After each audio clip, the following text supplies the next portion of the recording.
नमस्कार दोस्तों। देखिए जीके जीएस के महत्वपूर्ण प्रश्नों के सीरीज में आपका फिर से स्वागत है। तो आज हम 45वां भाग लेकर आ गए हैं महत्वपूर्ण सीरीज का। तो यह जो हमारा पहला प्रश्न है कि बैटरी के इलेक्ट्रोलाइट में पाई जाने वाली साधारण अशुद्धता क्या है।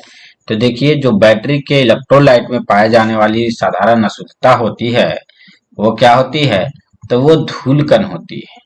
तो ऑप्शन नंबर ए हमारा सही ऑप्शन हो जाएगा कि बैटरी के इलेक्ट्रोलाइट में पाए जाने वाली जो साधारण अशुद्धता होती है वो धूलकण होती है। हमारा अगला प्रश्न है दोस्तों, किसी बिजली के स्त्री को गर्म करने के लिए किस धातु का प्रयोग किया जाता है। यानी आयरन को जब हम गर्म करते हैं तो आयरन में कौन सा धातु लगा होता है जो गर्म होता है। तो देखिए दोस्तों, उसमें क्या होता है लगा हुआ, तो उसमें नाइक्रोम लगा हुआ रहता है और दोनों तरफ अभ्रक का प्लेट लगा हुआ रहता है ताकि करंट नहीं आए, क्योंकि वो जो है करंट का कुचालक होता है। तो ऑप्शन नंबर डी हो जाएगा कि नाइक्रोम धातु का प्रयोग किया जाता है गर्म करने के लिए किसी भी बिजली की स्त्री में। हमारा अगला प्रश्न है दोस्तों, वैद्युत आवेश का एसआई मात्रक क्या होता है। तो दोस्तों, वैद्युत आवेश का जो एसआई मात्रक होता है दोस्तों, वो एकदम आसान है, कूलम्ब होता है। तो ऑप्शन नंबर बी हमारा सही उत्तर हो जाएगा कि वैद्युत आवेश का एसआई मात्रक कूलम्ब होता है। दो वस्तुओं के मध्य कोणीय दूरी मापने के लिए कौन सा यंत्र प्रयुक्त होता है। तो दोस्तों, दो वस्तुओं के मध्य कोणीय दूरी मापने के लिए जो है वो हमारा सेक्सटेंट का प्रयोग किया जाता है। ये नंबर ऑप्शन हमारा सही ऑप्शन हो गया। ब्लैक होल का सिद्धांत किसने दिया। तो देखिए दोस्तों, जो ब्लैक होल है उसका सिद्धांत जो है एस चंद्रशेखर ने दिया। तो ऑप्शन नंबर सी हमारा सही उत्तर हो जाएगा कि ब्लैक होल का सिद्धांत एस चंद्रशेखर ने दिया। हमारा अगला प्रश्न है दोस्तों, लॉ ऑफ फ्लोटिंग सिद्धांत की खोज किसने की।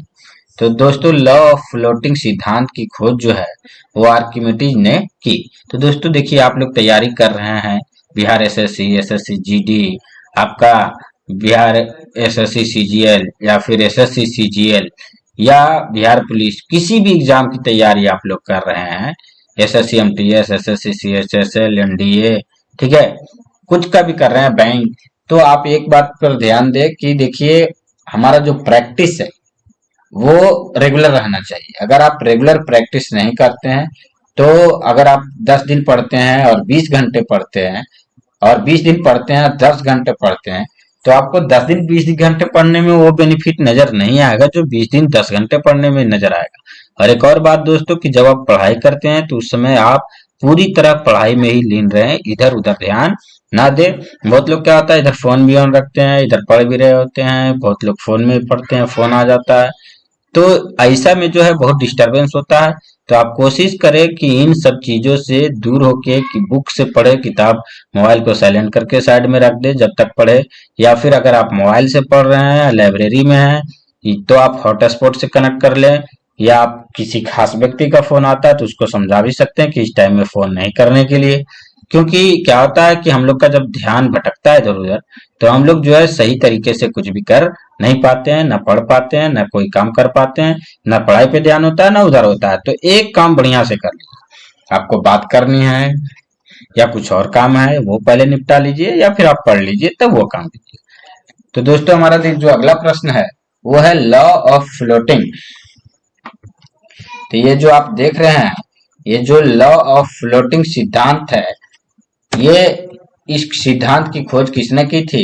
तो देखिए, ये जो लॉ ऑफ फ्लोटिंग सिद्धांत है इसकी खोज जो है वो आर्किमिडीज ने की थी। इसको आप कह सकते हैं उत्प्लावन बल का नियम, यानी प्लावकता का जो सिद्धांत है वो किसने दिया था, तो आर्किमिडीज ने दिया था। ये इंग्लिश में लिखा हुआ है, हिंदी में कहते हैं प्लावकता का सिद्धांत। प्लवन सिद्धांत किसने दिया था। हमारा अगला प्रश्न है दोस्तों, विद्युत धारा कैसी राशि है। तो देखिए दोस्तों, जो विद्युत धारा है वो अदिश राशि है। ऑप्शन नंबर बी हमारा सही उत्तर हो जाएगा कि विद्युत धारा अदिश राशि है। हमारा अगला प्रश्न है दोस्तों, निम्न में से किस गैस को स्ट्रेंजर गैस भी कहा जाता है। तो दोस्तों देखिए, जो जीनन है उसको स्ट्रेंजर गैस भी कहा जाता है। तो ऑप्शन नंबर ए हमारा सही उत्तर हो जाएगा कि जीनोन को स्ट्रेंजर गैस कहा जाता है। हमारा अगला प्रश्न है दोस्तों, हीलियम की खोज किसने की थी। तो दोस्तों, जो हीलियम है उसकी खोज जे एन लोकेयर ने की थी। तो जे एन लोकेयर हो गया हमारा डी, ऑप्शन नंबर सही हो जाएगा कि हीलियम की खोज जे एन लोकेयर ने की थी। हमारा अगला प्रश्न है दोस्तों, पीले फास्फोरस को किसमें रखा जाता है? तो देखिए दोस्तों, जो पीला फास्फोरस है उसको हम लोग जल में रखते हैं। ऑप्शन नंबर सी हमारा सही उत्तर हो जाएगा। और देखिए जो सोडियम होता है दोस्तों, उसको हम लोग केरोसिन में रखते हैं। हमारा अगला प्रश्न है दोस्तों, निम्न में से किसे कृत्रिम हीरा के नाम से जाना जाता है? तो दोस्तों जो कृत्रिम हीरा है उस नाम से सिलिकॉन कार्बाइड को जाना जाता है। तो सिलिकॉन कार्बाइड को ही जो है कृत्रिम हीरा के नाम से जाना जाता है। ऑप्शन नंबर सी हमारा सही उत्तर हो गया। अमलगम मिश्र धातु किस किस चीज का मिश्र धातु है? तो देखिए जो अमलगम होता है वो पारा और जस्ता का मिश्रण होता है। ऑप्शन नंबर सी हमारा सही हो गया। हमारा अगला प्रश्न है दोस्तों, धातुओं का राजा के नाम से कौन प्रसिद्ध है? तो दोस्तों धातुओं का राजा के नाम से जो है वो सोना प्रसिद्ध है। ऑप्शन नंबर सी हमारा सही उत्तर हो जाएगा कि धातुओं का राजा सोना। हमारा अगला प्रश्न है दोस्तों, पायस एवं एक कोलाइड होता है। पायस क्या होता है? कोलाइड होता है। लेकिन ये जो कोलाइड होता है वो किसमें किसका जो है कोलाइड रहता है? तो देखिए जो पायस होता है वो द्रव में द्रव का कोलाइड होता है।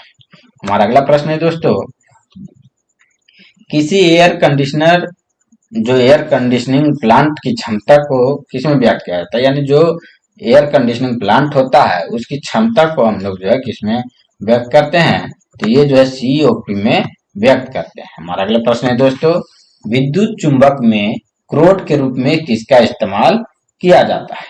तो देखिए दोस्तों जो विद्युत चुंबक होता है उसमें क्रोड के रूप में जो है वो मृदु लोहा का प्रयोग किया जाता है। ऑप्शन नंबर सी हमारा सही उत्तर हो जाएगा। निम्न में से किस धातु की चालकता सबसे अधिक है?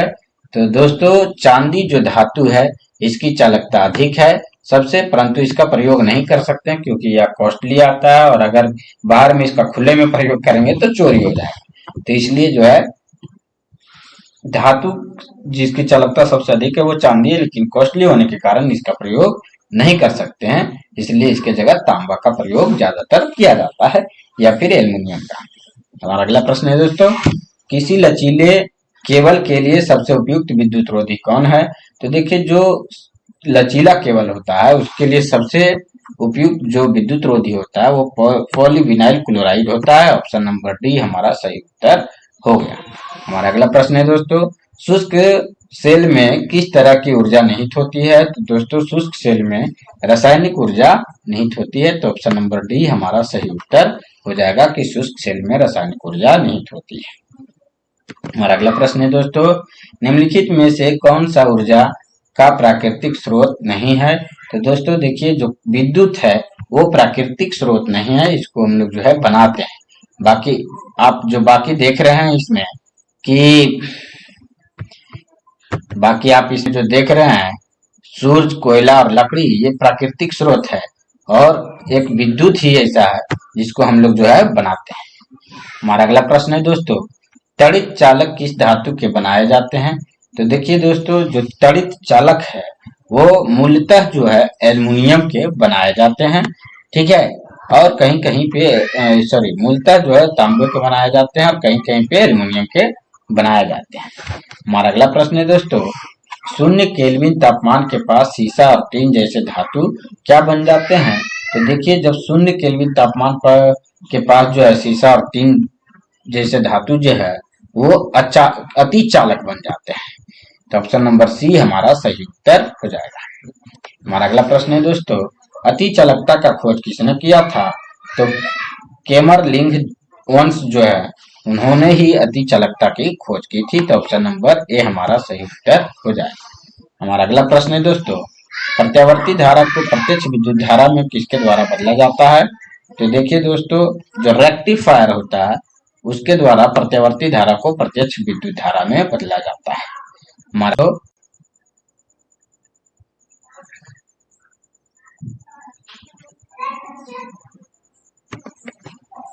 दूरी मापने की सबसे बड़ी इकाई क्या है? तो देखिए दोस्तों जो दूरी मापने की सबसे बड़ी इकाई है वो पार्सेक होती है। तो ऑप्शन नंबर ए हमारा सही उत्तर हो जाएगा कि दूरी मापने की सबसे बड़ी इकाई पारसेक होती है। तो आज का हमारे ये आखिरी प्रश्न था दोस्तों। तो हम उम्मीद करते हैं कि आपको यह हमारा जो सीरीज है वो पसंद आ रहा होगा। तो दोस्तों आप रेगुलर जो है तैयारी करते रहें और हमारे सीरीज को देखते रहें। हम आपके लिए बेहतर से बेहतर प्रश्न लाने का प्रयास कर रहे हैं। तो जय हिंद दोस्तों, फिर मिलेंगे हम अगले सीरीज में।